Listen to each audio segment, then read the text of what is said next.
Hello guys, તો આપણે આ જીમનો મિની બ્લોગ આપણે સ્ટાર્ટ કરીએ. તો ચાલો, જીમનું બેગ લઈ લીધું છે ને હવે આપણે આની અંદર પાણીનો બાટલો નાખીને પેક કરીને જઈએ આપણે ડાયરેક્ટ જીમમાં હાલો જાવ ને. વિચાર મને એટલે આવે ને કે હું ગાડી લઈને જાઉં તો કેવું સારું હોય જીમમાં જવાની બુલેટ. ફાઇનલી જીમ પાસે તો પહોંચી ગયો છું ને અંદર જો અંદર કોઈ છે તો નહીં, અંદર જાય ને આજ લેગ ડે છે ને એવું કંઈ કહે છે તો અંદર જોઈએ આપણે શું છે. હું જીમની અંદર આવી ગયો છું ને આજ મારે ટ્રેન કરવાનું છે શોલ્ડર અને લેગ. વર્કઆઉટ કરી દીધું છે સ્ટાર્ટ ને મેં સ્કોટથી ચાલુ કર્યું છે વર્કઆઉટ. તો ચાલો આપણે જોઈએ આગળ સ્કોટ મારીને પછી હું આ મશીન ઉપર વયો. આ મશીનનું નામ તો નથી ખબર પણ આમાં ફાટીને હાથમાં આવી જાય એટલે મને મજા આવી ગઈ. પણ આમાં તો જો બાકી કેવું મોટું કેવું મારું થાય છે. આમાં થોડુંક એવું ડમ્બલ હતી થોડુંક વર્કઆઉટ કરું છું લેગનું. જોઈ લો બાકી કેમ બાકી આમાં ગોઠણ દુખવા મળે હો પાછા.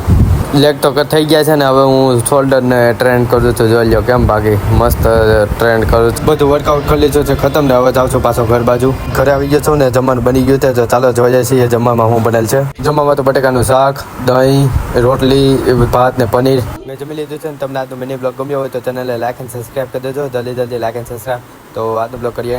Thank you for the watching. Bye bye.